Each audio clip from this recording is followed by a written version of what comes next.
Здравейте и добре дошли в първи епизод на нашата топ класация. Днешният епизод ще ви покажа топ 10 най-страшни филма.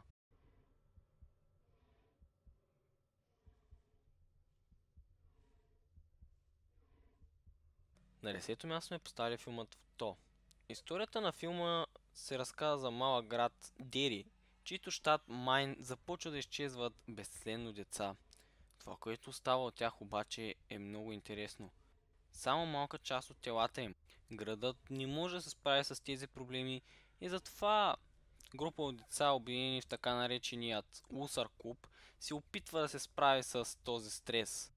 Така този екип от Усър клуб среща едно много специфично момче, което може да променя своята форма, която най-често е клоун. Това лято за Усър клуб ще бъде едно от най-ужасните и запомнящите се лета. На 9-то място сме сложили филмът Halloween 2.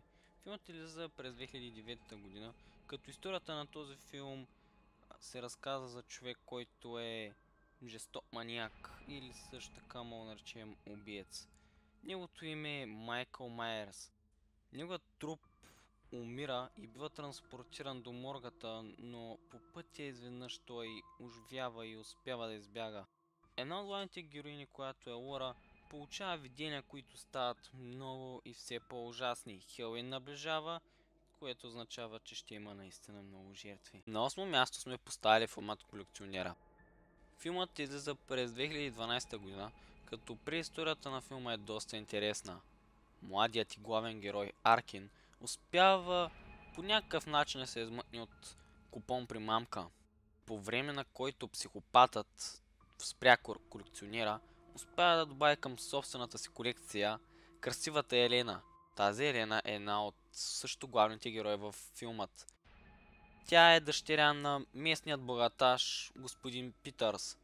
Докато се възстановява от травмата си в болницата, Аркин е отвлечен от група наемници, които са наети от бащата на Елена. Той бива изнудван и остава без друг избор и той се съгласява да се присъедини към екипа на наемници, чиято задача е да намери красивата Елена. Тази битка срещу убиеца обаче ще се окаже много по-трудна от очакваната.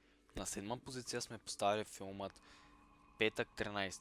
Филмът излиза през 2009 година, като е ремейк на класическия филм от 1980 година и общо 12-та в поредицата. Предисторията на филмът е как група приятели отиват на къмпинг, търсейки забавление и безплатна марихуана, която расте в гората наоколо. Вместо това обаче те стават жертва на сериен убиец Джейсън Вортикс. 6 седмици по-късно Трент, гаджето му Джена и техните приятели Бри, Чуй, Челси, Норан и Лоранс пристигат в лятната вила до езерото, без да подозират за скорошният инцидент. В същото време в грачето пристига Клей, който търси изчезналата си от повече месец сестра Уитни. На 6-то място сме поставили филмът Екзорцистът. Филмът е за през 1973 година, като определен за един от най-добрите филми за времето си. Вярата в злото.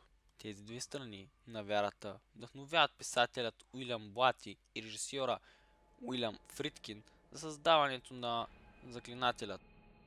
Плашеща, но реалистична история на невидимо момиче, което било обладано от зъл дух. Като студент Блати научава за 14 годишно момче от щата Мериленд, което успешно е било освободено от обладаният го зъл дух. Това вдъхновяват Блати за неговият шокиращ роман. На 5-то място сме поставили филмът Предизвестена смърт. Филмът е за през 2002 година, като историята на този филм е наистина плашеща и много интересна. Във филмът се разказва за една касета, изпълнена с кошмарни образи и един телефон, който предизвестява на онези, които са я гледали, че след 7 дни ще умрат. Журналистката Рейчъл Кауър гледа скептично на тази история, докато не умират 4 тинейджърки. След тези 4 умрели тинейджърки, журналистката е принудена да издири въпросното видео и да разнищи мистерията около предизвиканата смърт. На 4-то място сме поставили филмът Кошмари на Елм Стрит. Филмът излиза през далечната 1984 година, като наистина сюжетът е много интересен. Разказва се отново за група тинейджери, живеещи на пръв поглед в обикновена улица Елм. Това обаче, което започва да се случва с тях е да са наистина ужасяващи реални кошмари. Този мъж е Фред Крюгер. Той е педофил, който е изгорял жив от побесняла тълпа. В началото никой не вярва на страничните истории на оплашените младежи. Злият Крюгер се възползва от това и започва да избива жертвите си по отвратителен начин. Навлизаме вече в финалната тройка. На топ 3 сме сложили Злите мъртви. Филмът излиза през 1981, като историята на този филм е за група приятели, които се отдалечават в хижа, където те откриват книгата на мъртвите. Касетата с записи на един археолог разкрива, че древният текст е бил открит след руини на шумерска цивилизация. Слушайки на запис заклинанието, младежите несъзнателно събуждат спящи демони, живеещи в близката гора, които избиват младежите последователно, докато не остане само един, който ще се бори да оцелее. На втора позиция сме поставили филмът Заклинанието. Филмът излиза през 2013 година, като в него се разказва за двойка, която е една от най-известните уважавани изследователи. Най-новата им задача обаче ги изпраща в отдалечена фермерска къща, в чиято къща живеят седмочленно семейство на Кералин. Кералин е убедена, че къщата е обладана от призрачни същества, което е идеална възможност за двойката да изпробва всичките си техники и знания за връзка с отвъдното. Скоро става ясно, че демоничните сили са много по-мощни от очакваното. Необяснимите явления стават все по-реални и опасни, а двойката започва да се борят не само за спасението на семейството, но и за своето собствено. На първо място в нашата класация сме поставили филмът Анабел 2 Сътворение.